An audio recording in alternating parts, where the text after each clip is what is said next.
I'd like to tell you where we're going. What is our vision?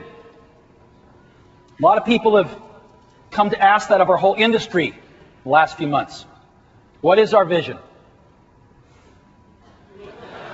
This is what everybody else is telling us. That our PC is waning, if not a hole being dug. One of the smartest journalists in our business is a guy named Walt Mossberg, somebody I admire, because he cares about the same things we do. And even Walt, a few weeks ago, said, the PC, which has carried the digital revolution for 24 years, has matured into something boring. That hurt.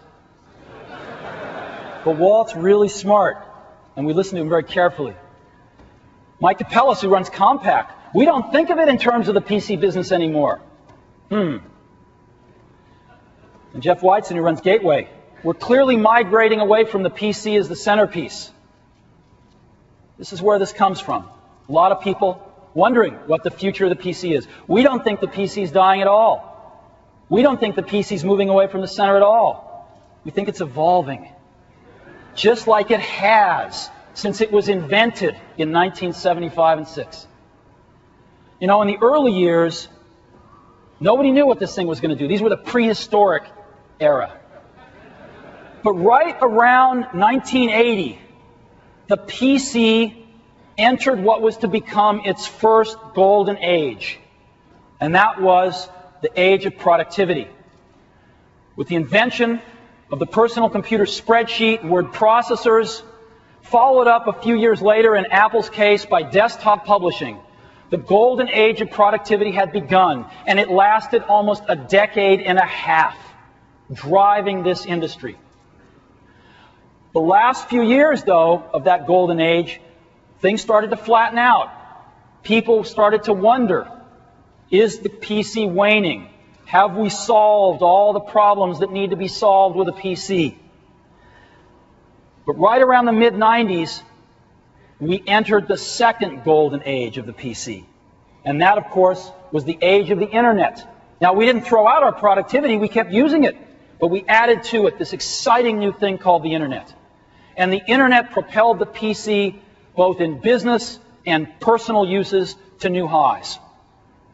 And it's been amazing what's happened with the Internet. But now, as the Internet has matured, people are again asking, is the PC waning? What's going to happen to the PC? We think the PC is on the threshold of entering its third great age. And that age is the age of digital lifestyle. And that's being driven by an explosion of new digital devices. We have cell phones everywhere. We have portable music players, CDs, and their cousins, the new solid-state MP3 players now, everywhere. We have digital camcorders everywhere. We have DVD players exploding in consumers' homes and in business as well, even portable DVD players. Digital cameras now constitute 15% of all cameras sold in the U.S. 15%. It'll be 50% in a few years. And handheld organizers are everywhere as well. We are living in a new digital lifestyle with an explosion of digital devices. It's huge.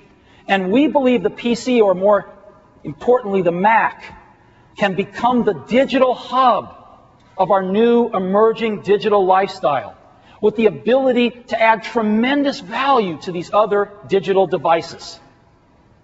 Digital hub, key phrase. Now, how can the PC add such value? Why? Well, for a few reasons. One, because it can run complex applications. These devices can't. They don't have enough horsepower. Two, because the PC's got a big screen on it. That doesn't just mean you can see more information. It means we can make much better user interfaces. Most of these digital devices have pretty brain-dead UIs. We can burn disks, as we've seen with CDs and now DVDs. The digital devices can't do that. And we have large, inexpensive storage. If you've ever gone out and paid a fortune for one of these little flash cards for your camera, you know what I mean. These are some of the things the PC can contribute. It also gets on the Internet every way at every speed. Very few of our digital devices get on the Internet at all, and those that do are slow. And so this is why we believe the PC will be the hub, not just adding value to each of these devices, but interconnecting them as well, as a digital hub. Now, we first began to understand this with the camcorder, because we invented an application called Imovie that added tremendous value to a camcorder. If you've used Imovie, it makes your digital camcorder worth 10 times as much, because you can convert raw footage into an incredible movie with transitions, cross dissolves, credits, soundtracks. You can convert raw footage that you'd normally never look at again on your camcorder into an incredibly emotional piece of communication. Professional, personal. It's amazing. You can even then take that iMovie and send it out over a Mac to Apple's website, and we'll host it for you and stream it to any PC in the world. You can't do that with a camcorder. And we saw that the benefit here was a combination of a bunch of things. It was hardware, the computer and other hardware, the operating system, the application, the internet, and marketing to create this solution. In the case of iMovie, it was not only the Mac, but FireWire that allowed us to bring in the digital video with pristine quality. It was QuickTime in the OS and the codecs and some real-time stuff. It was iMovie, a major application. On the internet, it was the internet itself plus Apple's homepage application, which lets you build a homepage to stream your movie on in 5 minutes. And a lot of marketing to create the solution of desktop movies.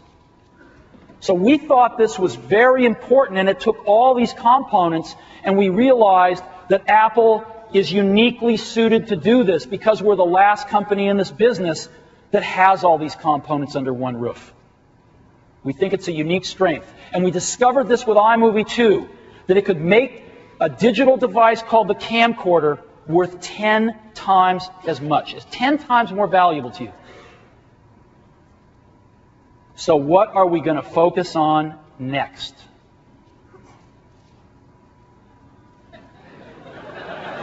Audio. As much.